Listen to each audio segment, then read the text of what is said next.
And we all know Miss Proper, reincarnation of 500 lifetimes of being an English schoolmistress, Jenny. For the last 500 lifetimes, she's been an English schoolmistress. That's why she's like. And we ain't talking about in a good girls' boarding school. We're talking about in a little town, little village where the kids are monsters, you know? Look at her. She's Mistress Tuku. She's a reincarnation of 500 English mistresses. That's why she never smiles, never looks at you. One wrong move, you get a slap. And do you ever notice she's always like trying to go near like one of those sticks? She controls herself. You ever notice that? Yes. One wrong move and she'll purify your karma. And of course, Joseph, he's got degrees. He wrote that clearly on his liaison write-up that I've got degrees. I'm a graduate. Graduate of what? I forgot. What is it? Physics or some weird thing? What? Astronomy or astrology or what? Making latex? What was it? I forgot. Oh yeah, he's got a degree, a MA in physics. And he was in America trying to go for a PhD in physics, which will only take another 6 years or 5 years, whatever, because he's going to live another 2,000 years. He's got plenty of time, what? And then all of a sudden, I appeared, on a lotus in his dream, slapped him and said, come back here, I need your help.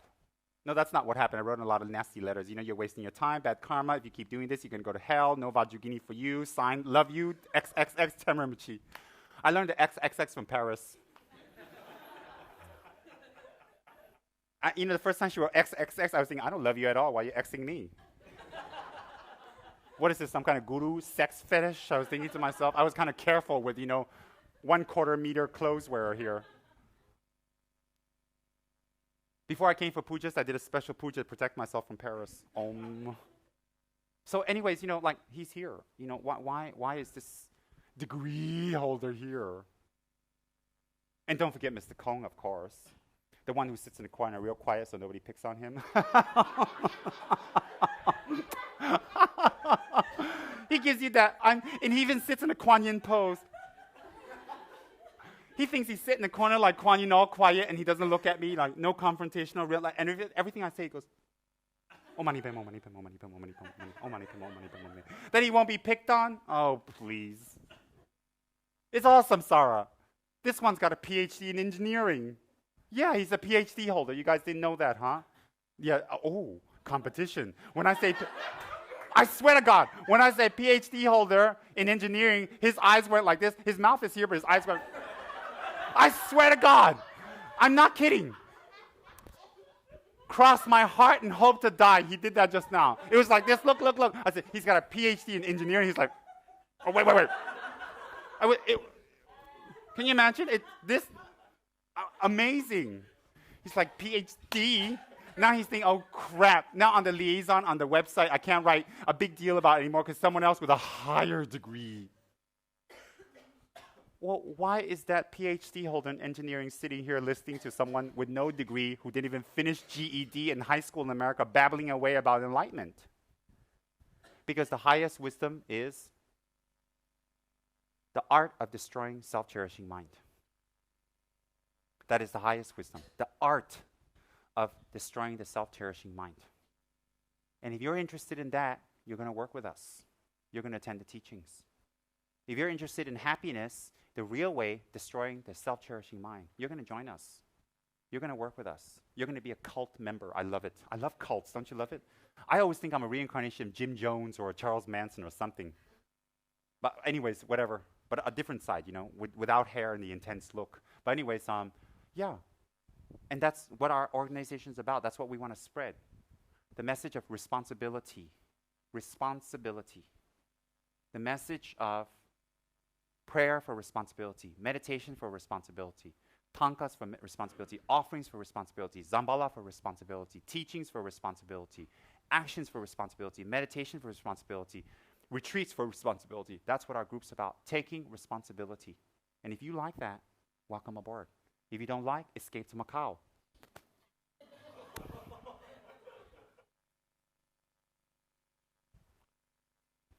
Sometimes we have to use our screen power to blackmail people, I mean, I am a star on the internet. I get 1,200 hits a month and they're not repeats. Right, Sing Piao? Where did that voice come from? It's the voice of God. Did you hear that? There's nobody, it's just yes. I'm like, it came from him. I knew it. Didn't you love that? Isn't that right, Sing Piao? Yes. Oh. I thought his name was Jeremy. Okay, my name is Sing Piao. Okay, sorry. Yeah, I get 1,002 hits per month on my website to hear teachings from all kinds of countries. They're not repeat hits, they're singular hits. Means, different people every month. 1,200 per month on my little website. Can you believe that? The one of me when you open up and I'm looking on a rickshaw backwards, everything's black and white except for my face, thank you, and it's fat. God, I hate that picture of me in a rickshaw looking back because I look fat. On some angles I look like Pat Lou. She's thinking, if you can be so lucky. That's not rude. Anyways, so what am I trying to say here?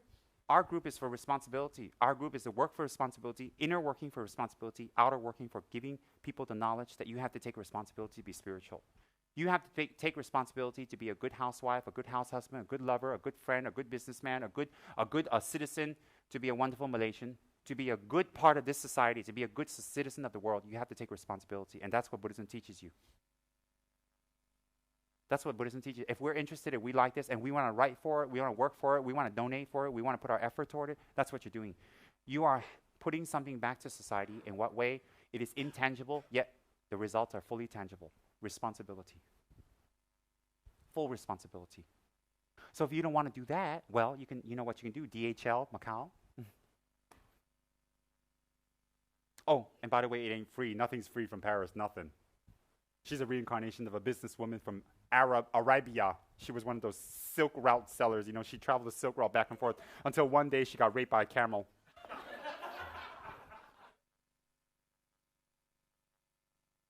Then she died. She took rebirth as a harem girl, and anyway, her name was translated as pink. And then she died, and she took reincarnation as a sultan of somewhere in Arabia too, and it was a weird sultan because everything was pink, and this sultan didn't like women, but anyways. And then this sultan died and became a sultani who didn't like men. But let's not go there. So all these reincarnations, 500 reincarnations as a merchant on the Silk Route, In fact, I sometimes think maybe she's Marco Polo. I mean, I am Tibetan Mongolian. She's here, and she loves money. And, there's this connection. I sometimes want to throw gold coins at her and test her. If she grabs for it, she's Marco Polo. Or she's really Paris. But anyway, never mind. All right. So what's my point? Our type of Dharma is fun because we tell you the truth. We tell each other the truth. And we look at ourselves and we're able to laugh. We're able to laugh at ourselves because that means we're able to make a change.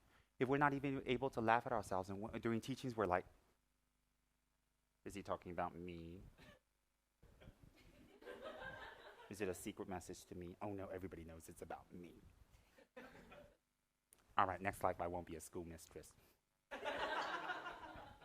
If we can't even laugh about ourselves, we're not even ready. What are you laughing at, Kenda Rohi?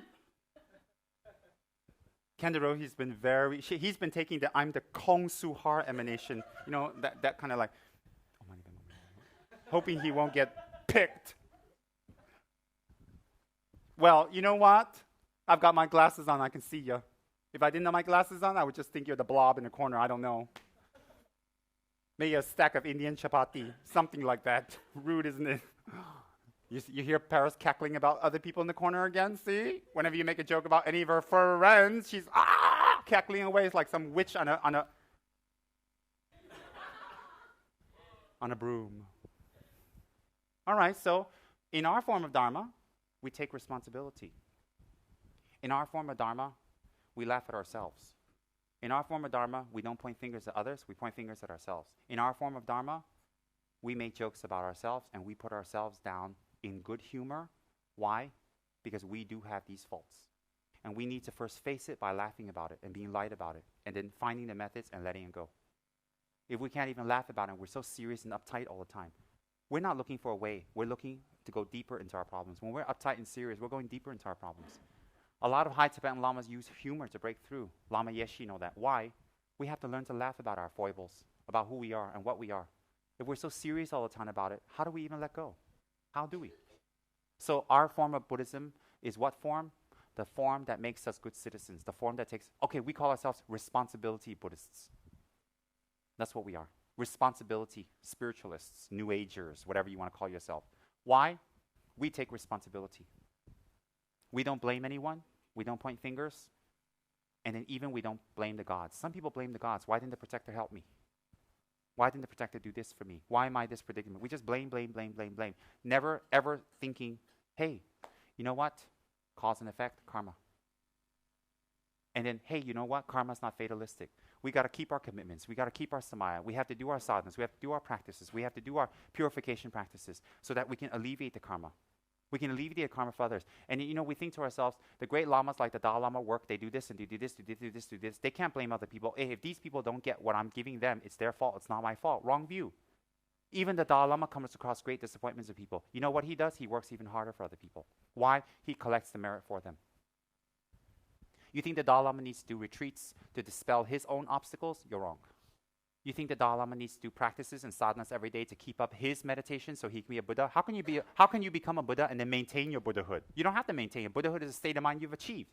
So if you think the Dalai Lama does 6 hours of meditation a day to bring himself to enlightenment, you're wrong. He's doing that for us. He's doing that for the people who needs the help. He's dedicating it to us. Your lamas make a lot of offerings on the altar and, silver and paint statues and give things away and get sponsors to get more things and give things away. Why? For you. Do you know why for you? To collect the merit for the people he needs to help. That's why your lamas are extravagant, especially tantric lamas. High tantric lamas, they're very different than great Mahayana lamas and great Theravadan lamas. Theravadan monks are very simple. They use a different method. They use simplicity and the vows, an outer form of Buddhism to transform people. Mahayana Buddhists are a little more different than that. They're more, if I may use, outward extravagantly shown. They have big temples, they wear robes, they can have this and this and this, whatever. Why? To people they say, hey, look, they're not following the vows. These Theravada monks are simple, they live in a forest, they teach Dharma, they benefit so many people. But then look, the Mahayana Buddhists, they have big temples, they can have robes, and they have these great hats and silks, and they have these gold plastered Buddhas in their Mahayana temples, like in China. And people say, ooh, that doesn't look like the original form. And then, beyond that, then you have the Tibetan lamas drive around their Mercedes, like Jamgon control, all that. They have their Mercedes shipped over to the monasteries in India. I've seen it. The helicopter in the Mercedes. And then the high lamas go in there with their robes. They actually switch their robes, have their attendants hold it while they go in there drive. And I'm like, me? Yeah. And then these great tantric lamas, they have all these silks. All their robes are silks. Everything's silk, even their thrones and everything's got to be silver. And why? And people put them down and say, oh, these lamas are extravagant. What kind of monks are these? Because they use a completely different approach to bring Dharma to a different group of people. It's the 3 vehicles, outer, inner, and secret. There are 3 vehicles that Buddha, 3 yanas, Hinayana, Mahayana, Tantrayana. The 3 different types of vehicles, the 3 different types of methods to bring people to Buddhism. So the other yanas, the Hinayanas, will look at the Tantrayanas and say, oh my God, they're so extravagant. They're so incredibly worldly and material, and everything's rich and fabulous and blah, blah, blah. But look how they bring people to Dharma. You see, the kind of people they bring to Dharma are not the kind of people the Hinayanas bring to Dharma. The type of people that Hinayanas bring to Dharma are not the type that Mahayana bring to Dharma. These 3 types of mind frames are attracted to 3 different types of yanas and different types of lamas. Yes. Different type. There are very wealthy people who are so tired of their wealth, they're so tired of the trappings, they go to the forest and they need that relief. They need to go there and go back to the simplicity. Then there are these very wealthy people who don't want to go hang out in the forest with the lama and wipe their butts after they take a shit with a leaf. No, thank you. I want to, wipe my butt with silk still. Thank you very much. They don't use this, they use this. And then they go, there are many methods to spread the Dharma. Why? There are 84,000 different types of dharmas in this world. I'm sorry, 84,000 different types of minds in this world. And then there are 84,000 different types of dharmas to counter these minds. And those different types of methods, the 84,000 methods as set forth for 40 plus years by Lord Buddha, is broken down into 3 yanas. Hinayana, Mahayana, and Tantrayana. Tantrayana lamas, Mahayana lamas, and Hinayana lamas will use many different methods to bring people onto the Dharma. Hinayana will use outward simplicity. Mahayana will use outward simplicity, yet in outward multiplicity, and bring the Dharma to others.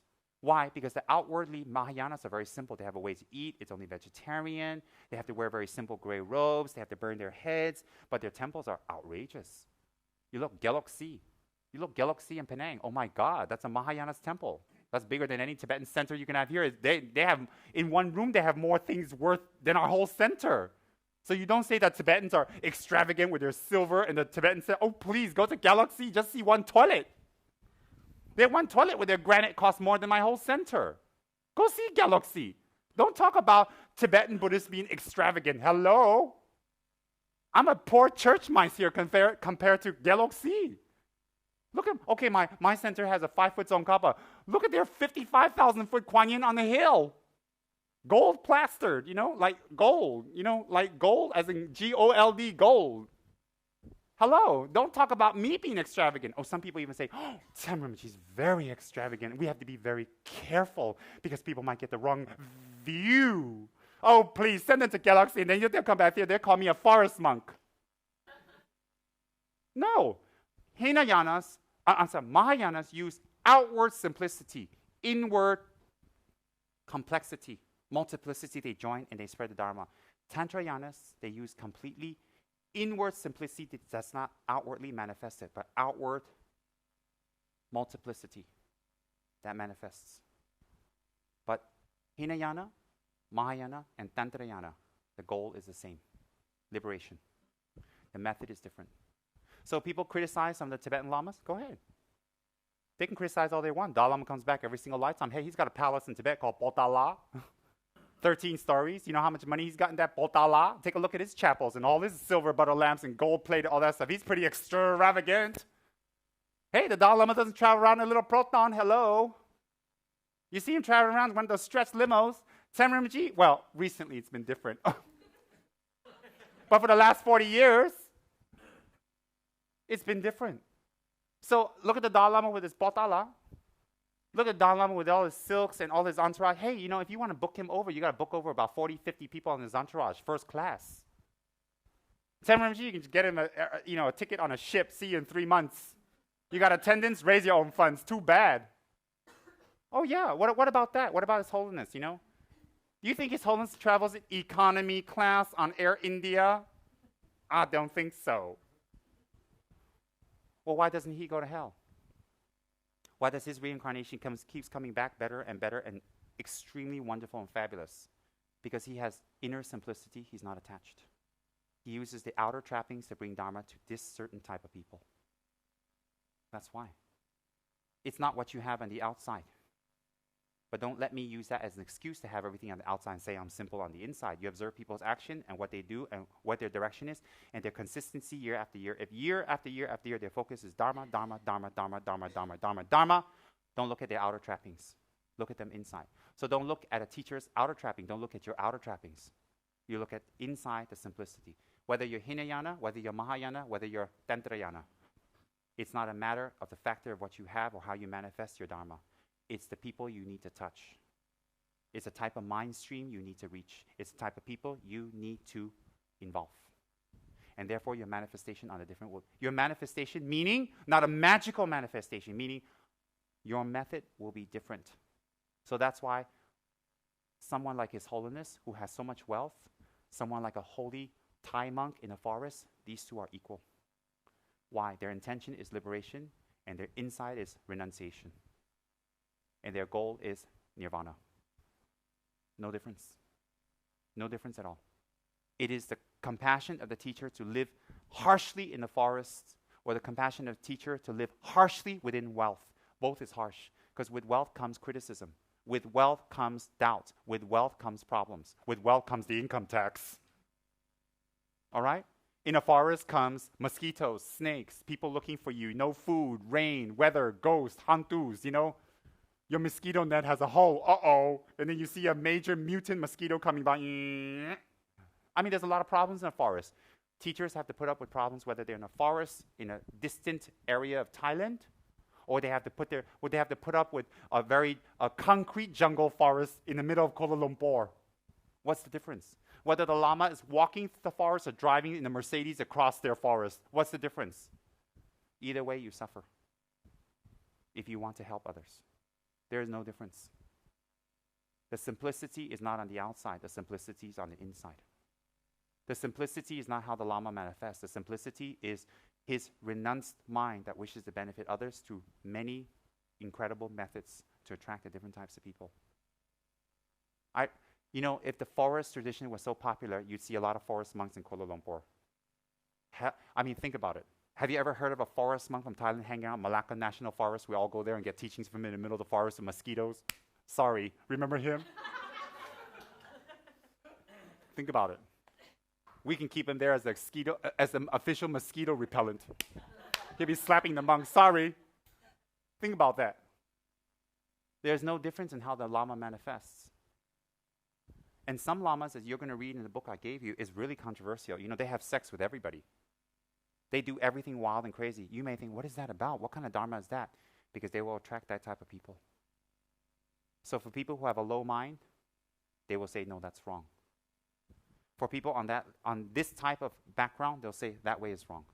There are many people who criticize the forest tradition. There are many people in the forest tradition who criticize the materialistic position. Many. All is criticism. Mahayana is something in between. It's not better or worse. Hinayana is on this side. Tantrayana is on this side. They're all the perfect manifestations of the methods to tame people's minds. Multi types of minds. Multifaceted minds to bring them to liberation. So you think about that. So when people criticize the Tibetan tradition, no problem. You should in fact have compassion and say, yeah, that's wonderful. In fact, when they think like that, you say, good. They say, oh, my Hinayana tradition is wonderful. My monk is very simple. Say, yes, they are. Please go. Why? It doesn't matter. When they reach a certain level of meditation, whether they're Hinayana, Mahayana, or Tantrayana, when they reach that level, they will see all things the same. I promise you. When they reach that point in meditation understanding, Hinayana, Mahayana, Tantrayana will be exactly the same. Whether they see a forest monk hanging out or they see a high lama of Tibet sitting on thrones and silks coming out of Mercedes and BMW, whatever, they will see no difference, because what they will see is not what they have, but how they use it. Not what they have, but what they use it for. How they use their wealth. How they use their forest. You see, the forest monk will use his simplicity to train that type of mind that's interested in that. The city forest monk will use wealth to tame the city dwellers. So that monk may use leaves and mosquito repellents and mosquito nets to bring you to the Dharma. This Lama may take you to the dome or take you to the coffee bean and talk about life. There's no difference. So this Lama in the city naturally needs green things to call US dollars. The other one needs green leaves because in case you need to go to the toilet. But what difference? Green is green. It is not the Lama's wish. It is the Lama's method to bring people onto the Dharma. So you think about that. You think about the truth of that. You think about the applicability of that. And you think about the skillfulness behind that. So therefore, we're in a forest with a forest monk. We like that. Wonderful. Wonderful. We follow it. If we like one of these, enchanted, Mahayana lamas who own galaxy, nothing wrong. They're simple on the body, but their temple sure ain't simple. Then if you like it all the way, completely the other way, they're not simple, neither is their temple. Hello, here I am. Here I am. It's white gold, by the way. Pure white. And I'm talking about plated. I'm talking about white. And my objective is to get one with all kinds of diamonds like somebody I know. And I'm talking about those teeny little cheapskate ones that you need a microscope to see, I'm talking about big fat diamonds around here, like, hello. I'm a good Dharma practitioner. I have a lot of merits. That's why I get like that. So when I pray to the protector, see, this is what happens. So you need to pray to the protector too. Therefore, you can get this too. See, you want to practice Dharma? They'll be like, oh, yes, I will. Yeah. All this is subjugation. All this is subjugation for the minds that are out there. Because if you wear shitty little, crappy little, ugly things around there and you have nothing, you say, oh, but my protector can help you. They look at you and say, he can? Didn't look like it's been helping you. Oh, yes. Lamas will manifest many things in order to tame the minds of other people that people will not understand at their level. In the beginning, they think it's extravagance. They can think whatever they want. Because when you stick with the Lama long enough, you'll understand what the motivation is. Renunciation is not about having or not having. Renunciation is about bringing the other person to enlightenment and using these things as a method. So if you're going to deal with ministers, you're going to deal with big people, you're going to deal with people who's interested in money, money, money, money, money, money, money. Well, you walk around in a garbage bag, that's saffron colored, and you smell, and you tell them to pray to your protector, and everything will be fine. They're like, can you pray to your protector? Get some soap, thank you. Ain't going to work. But if you run around gold and silks, and you look fabulous, you're a big house, you live in a big area, and say, well, I pray to my protector, and this is what I get. And they go, oh, can I do it too? And then they start. They start praying to Tara, to protect her, and then they come for your talks, they come to your teachings, and they listen, and then after 1 month and 1 year, and then they go, oh, and their mind starts to change. And their mind starts to transform. But how did you initially attract them? You initially attracted them with your diamond-encrusted, beautiful, fabulous Vajrayogini because you prayed to your protector, and that's why you're rich and fabulous and successful. So if you want to prove to them that your protector works, prove to them. How are you going to prove to these type of people it works? Not by your simplicity and your gentleness and your compassion, because they can't see that. But what you have. Think. Skillful methods is very important in today's time. Buddha's teachings encompasses everyone. Everyone. So when we see one of these high lamas flying in on a helicopter, and they wear fabulous robes, they have wonderful attendants, and they're in order, and everybody's taking pictures of them, and they have diamonds, and and they have attendants, they fly in on first class, they go, oh, well, what he teaches must be real. And then you get Tsem Rinpoche. He walks over in flip-flops with some tired little cheap clothes with a fake white gold encrusted diamond, whatever, and it's not even white gold, it's just plated. Because how do you know? Because you look at the back and it's not plated, the front is. And then he's teaching all this stuff. No, you're not here, you're not there. What are you trying to be? You're trying to be simple? You're trying to be Mahayana? You're trying to be Hinayana, you're trying to be Mahayana, you're trying to be Tantrayana. What are you trying to be? You're not here, you're not there. You're teaching the protector is powerful. You're teaching Tara is wonderful, and she can take care of your wishes. But then you're living like a forest monk. Then you're living like a forest monk, and you're telling them, well, you can fulfill all your wishes. These people don't want to go to the forest to see you. You think. So if you're going to do it this way, you do this way. You do this way, you do this way, you do this way, you do this way. You do all the way. You do all the way. What does that call? If the motivation is correct, and I'm not saying my motivation is correct. Skillful means. And you can be in a forest and be totally attached, because you can be a forest resenting it. I wish I had this, I wish I had this, I wish I had this. And you still collect bad karma. Doesn't mean you don't collect bad karma because you're in a forest. Just because you don't have doesn't mean you don't grasp. You can be a very high person, you can be a high lama sitting in the midst of wealth and not grasping anything, and you don't collect any negative karma. Example, Dalai Lama, Panchen Lama. They're in the midst of wealth. They're the richest, one of the richest people in the world. Okay, one of the richest. You may not know that. Why did their reincarnation come back? Why are they so holy? Why is it when they speak, 200,000 people go to their teachings? Because they're rich? No. They've transcended that. They've convinced everyone that what they do works. That's all. You want to support your Lama?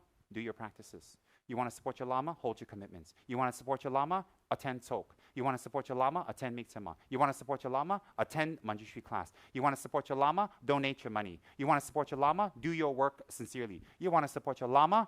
You make sure that your outer, inner, and secret practices are compassion. Then you support your Lama. Don't talk about, if I don't have money, I can't do this. Don't talk about, if I don't have this, I can't do that. BS.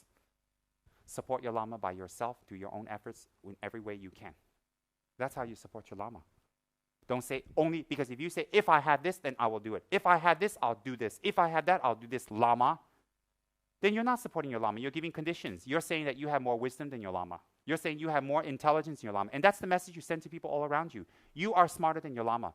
And then when you sit in front of your Lama and prostrate and get teachings, it's BS. It's fake. Why? The message you've been sending is you know more. That's why you don't do what he says. If you don't do what he says, you know more. If you know more, why are you even kowtowing listening to the teachings? You're contradicting yourself. Either you go all the way with it or you don't go. But you don't do halfway. Why? Don't be selective in what you want to do, what the Lama tells you to do. There are people who give, millions of dollars to a Lama. You can give millions of Tok offerings. There are people who give, they sit there at the Lama's feet and entertain him, make him laugh the whole night and keep him busy so he can do his own thing. You can do your own thing. And there are people who will go to Miktsema, Manjushri class and talk and talk and talk without any deference to others. From reading and studying that week and putting their commitments in and reciting and reading and studying, and they go to Manjushri class to make it grow. That's how you can support your Lama. Don't support the Lama. Don't support your Lama the way you think you have to do it. Support him the way he has requested of you, because he has seen your abilities and what you can do. If you really believe. Otherwise, what's Guru devotion? What is Guru devotion? Very, very simple. So I've given you a roundabout about Hinayana, manifestation of teaching the Dharma. Mahayana, manifestation teaching Dharma. You may think your Lama is extravagant. You may think your Lama is too simple. You may think your Lama must do this and this. Why don't you listen to what your Lama thinks? When you give information to your Lama that he doesn't know about your culture, your people, your background, what's going on, don't think that he doesn't know everything. He will absorb that information and reprogram it and send it out in an enlightened message that matches your culture, you. So you may teach him things about samsara that he says no, but you will never be able to digest that information and spit it out the way your Lama does in an enlightened form, but it looks unenlightened, to touch people's hearts. Yeah, you may know how to, set up something for Ikea better than your Lama, be a big deal. But he knows how to set up the big Ikea, which means, a Kichara Ikea. He's got the instruction manual how to get over there. All you got is how to set up a shelf. You want to compare? No, thank you. So you may be great. You may be the biggest socialite in the world. You go out, you look great, you got diamonds, and you jump up and down on a platform in pink, and you're fabulous, and you got a great slim body. So what? Maybe your Lama's a fat tabalard who has to, eat one celery stick a week so he can remain skinny. So what? But guess what? He knows how to go to enlightenment, and you don't. I know it's a little evil, but kind of a spiritual blackmail. But you know what? I'm a reincarnation of a Mafioso Lama. They used to call me Al Pacino Rinpoche in Tibet. How do you like that? Mafioso. I break your legs until you meditate on compassion. You don't make offerings, I break your arm. You don't do prostrations, I break your finger. You look at my Vajragini, because she's my lover, I break your legs too. But if you pray to her and want enlightenment, then I don't break your legs, I heal it. A Pantai hospital, that is. So think about it. So the type of Dharma I teach is direct, today, modern. And the type of people that I'll appeal to are the exact type of people that like what I like. Or so you think. So if I was a forest monk, none of you would be here. Can you imagine? Meet me every Friday, 7:30 in Malacca National Forest. Can you imagine all of you with flashlights? Paris, she's like, I hate this. She's in her galoshes. She said, oh God, did you bring the tent this time, stupid? And of course, Mr. Yellow Shirt, an accountant here, is like, I didn't know I was supposed to bring the yellow shirt. They look at the white guy, Bruce Willis lookalike here. And of course, Macau doesn't know anything because she's walking to the forest in her high heels because she was about to fly off to Macau. Can you see Javon in the forest? Millie puts a flashlight on him and screams, ah, rape! Couldn't you see Sharon? Sharon's like, look, Susan, I'm not going on one of these overnight expeditions again. Susan's like, but it's a Dharma talk, let's go. Susan says, no thank you, no forest, no mosquitoes, no forest monk. I'll get enlightened in my living room. See you later. You see Susan trekking along. Pat's like, no way, Malacca, I'm not doing Malacca. Malacca, no, I'm KL. Isn't that fabulous? And Mr. Kong, of course not. Anything beyond 15 minutes of driving, he can't make it because he's got a business deal. Ooh, loud cackle. Revenge. And then Jenny, of course, she said, you think we should raise funds for a schoolroom for the Malaccas over there? They look a little uncivilized. And of course, Kandarohi, it takes her 55 minutes to get here from KL alone. Imagine her in Malacca. The teaching's finished tonight. She arrives tomorrow morning. Hello. Madame Lo have a hard time with her car in the Malacca National Forest. Halfway there, she gets clubbed, by armed men. Give me that car. She's like, oh. She arrives at the teachings, her hair's gone, everything. She's like, oh, I've just been robbed. Can you imagine her Malacca Forest? And Paris, well, the last thing we heard was that wait a minute, wait. Joseph saw her being carried away by 55 Malay Chinese men that took her, she was just carried away. And the last thing they heard is, God, she's delicious. We're going to eat her afterwards. That was it. We never saw Paris ever again. And then also we saw Sing Piao being carried away, but he had a smile. Smoochie, she wasn't carried away. They had to drag her. It was a little too heavy to carry her. Actually, they carried her, but one of the guys had twisted their arms because Smoochie's a little overweight.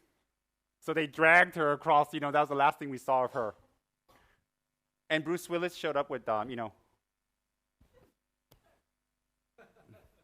army regalia, like, yeah, I'm here to he's my personal bodyguard because he's Bruce Willis, Isn't that fabulous? I mean, you don't want to hang out in the forest. Couldn't you see JT? She doesn't go to Malacca National Forest. She goes to Johor Bahru National Forest. I thought the teachings were here this week. So what's our Dharma? Our Dharma is this. Make it simple. I made it all funny in a joke. You think about clearly what I've been talking about for the last hour and a half, 2 hours. You can think about clearly. Think about it clearly. When I tell it to you this way, it will stick into your minds. Listen to the inner message. I gave you an overview of the methods of Hinayana, Mahayana, Tantrayana, which is pervasive in this country. I gave you an overview of the type of Dharma that we really want, what Buddha's message really is, responsibility. And I gave you an overview of the Dharma according to our delusions and how we make excuses for not to do it. And I also gave you an overview of how we can use our very excuses and obstacles of not doing Dharma to actually do Dharma. I gave you logic, straightforward. I gave it to you based on the scriptures. I didn't give you scriptural quotes that will bore you silly. It'll sound like another boring sermon. Thou shalt not commit bad karma. No, you don't want that. You want me to sit on a pulpit and give you a sermon about the 10 commandments of Lam Rim? You don't want that, do you? What Buddha says, thou shalt can and not do. No, you don't want to do that. You want to sit in the forest all proper, like you can't move, and then you do, breath meditation.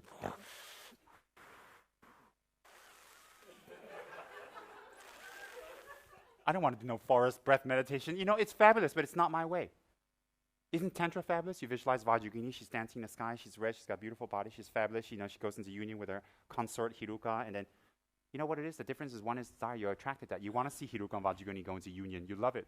It's sex. But it's not sex because you're visualizing a Buddha, and it transforms your sexual energy because you're visualizing, you're focusing on an object, on nothing else. So in Tantra, you're visualizing Hiruka and Vajrayogini going to copulation.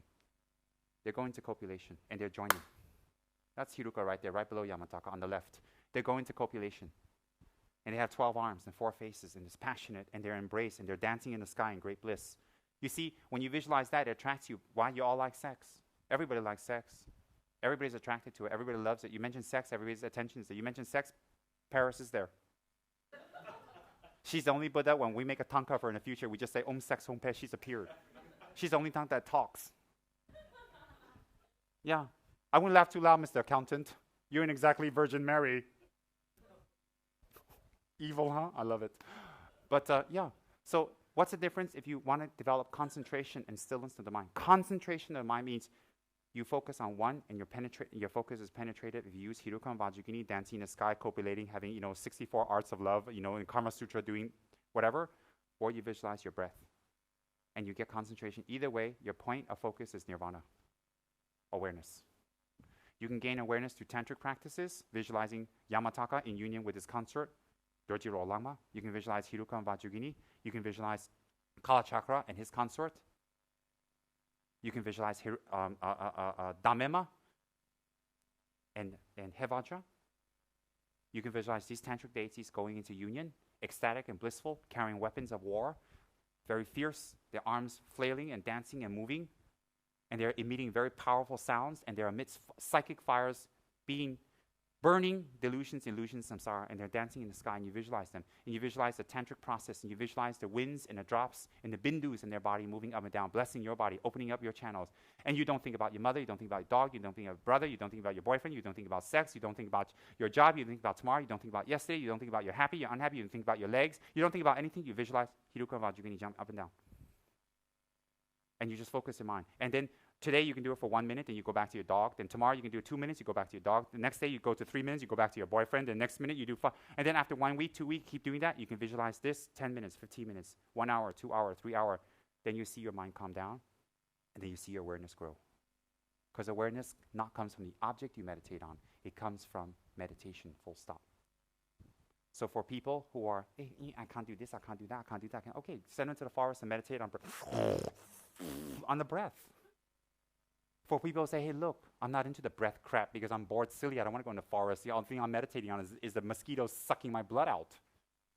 And they, and they wear provocative clothes every time they come to teachings. They're like, hi, I want the Dharma. Well, then you give them sex meditations. It's not sex. It's sex related because it's tantric. Why is it sex related? It uses your own sexual energies to direct it to concentration. So why do you think all the deities are naked in Tibetan Buddhism? Go to Thailand and say, hey, Buddha, they run. They go, what, Buddha? You go to Burma, Buddha? They go, Namo Sato, whatever, and they disappear. What's the difference? What's the difference if you visualize the Buddha like this? You visualize the Buddha like this, you visualize the Buddha like that. What's the difference? If you believe it's Buddha, Buddha's energy will come through that, through your meditation. So when you meditate on Hiruka as Buddha with Vajrayogini, and you're developing one-pointed single meditation, or you're visualizing on the breath, and you're taking in, out breath. Whether you're in a huge palace with silks and gold visualizing on Vajrayogini and your mind is renunciation, or you're sitting in a forest with leaves and you're visualizing your breath. The point is shamatha, vipassana. That's the point. And people who don't understand, they speak out of ignorance. People who don't understand, they criticize. They make differentiations. That's why the Buddha gave 3 yanas. Hinayana, Mahayana, Tantrayana. For the 3 different types of groups of people that's broken down into 84,000 categories. You think about all that. The more we listen to Dharma, the more our wisdom grows. The more we listen to Dharma, the more we understand what this is all about and how it relates to us psychologically. So think again, let me reiterate. What's the difference if you visualize Hiruka? 12 arms, 4 faces, hugging Vajrayogini, in sexual embrace and union. Dancing in the sky, looking at you with the 4 passions and the 4 faces, the 4 different types of passions. Wrath, anger, jealousy, increase.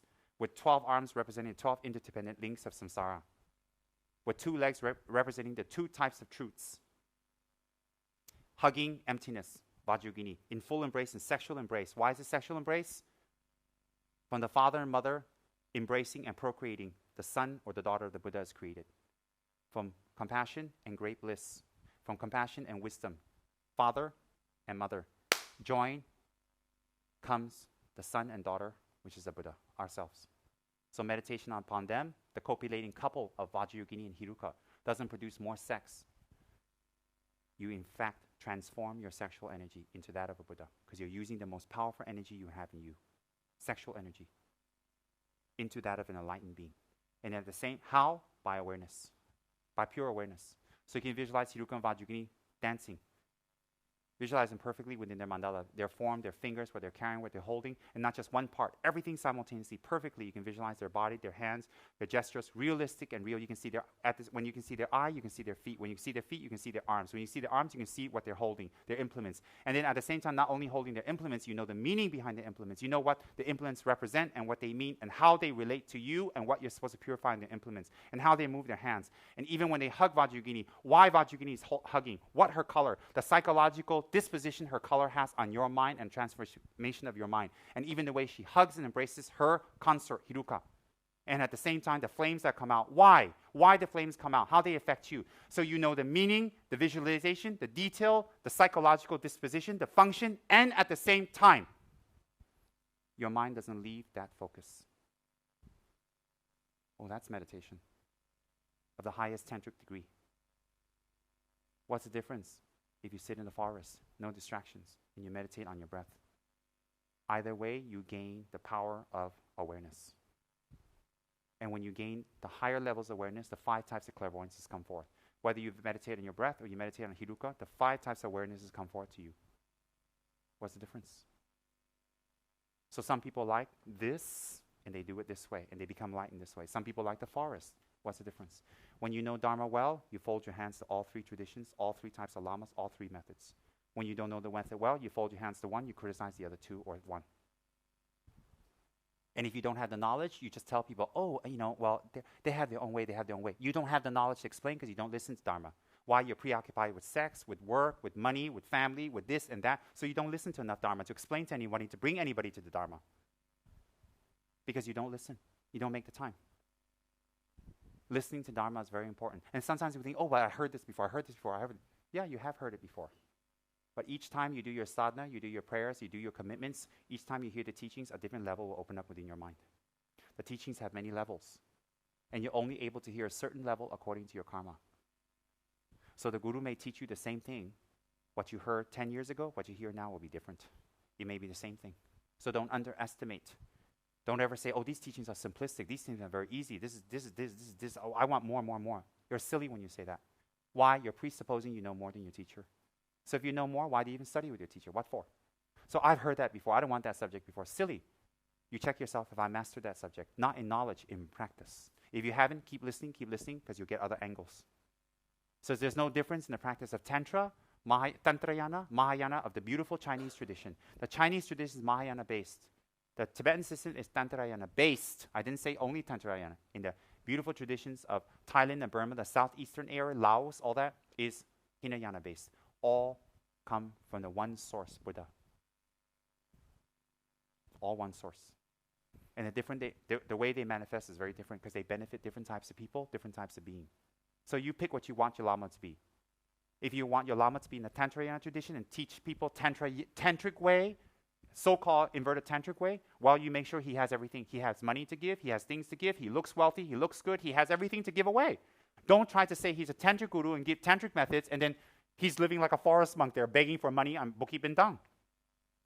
And if he's a tantric forest monk, you don't put him in a Tibetan situation with all this because he's, what's this? So you go all the way. You go all the way. You don't pick and choose. You don't pick and choose. Your Lama has to prove what he's talking about. He can only prove it through his students, not through him. He can only prove it through his students. Through his students' compassion, through his students' fortitude, through his students' transformation, through his students' commitment, through his students even showing up in teachings and Manjushri and Tantra classes. Why? That is showing who your teacher is, that if he can make you even go there and it comes from you, your teacher is somebody. If you don't show up even in class and Tantra and holding your samayas, and then you say you're helping your teacher, how are you helping your teacher? You're not helping your teacher. Why? You're setting an example that your teacher has no power. Nothing. You're a living example of your teacher. And then same thing for you. Exactly. So if you want your teacher to promote Tsongkhapa and Tara and Protector and set up all that stuff, well, you have to show the results that they have results. If they don't have results, you see, your teacher has the karma to get it. Has. But if he doesn't show it, how will he convince anyone? Especially if your teacher lives in a very materialistic society, in a materialistic world, in a materialistic place, in a materialistic type of people that he's trying to help, and they only look for that as the outer trapments of inner spiritual attainment. Because if he's inner spiritually attained and he can contact the protectors or whatever, therefore he can manifest these things around him. Because if even he can't manifest, what is he talking about? Pray to protector, I can solve my problem. Doesn't make sense. Many methods, many ways to help sentient beings. Remember, it must be based on the three principal paths. Whether we're in a forest, whether we are in a Mahayana temple, which is fine, or we're in a tantric situation. It doesn't matter. We must have bodhicitta. Renunciation is first. Renunciation, bodhicitta, and emptiness. The three principal paths must be present in the teacher to manifest this. So whether we meditate on Hiruka or we meditate on our breath, the purpose is to meditate and bring the mind to focus, whether on this or this, but to focus. That is the point. Very profound. Why is it profound? Because all methods leads to one if you understand the methods. Everything leads to one if you understand the methods. And what are the methods? The method is whatever suits you within the 84,000 teachings that Buddha has set forth, whatever suits you.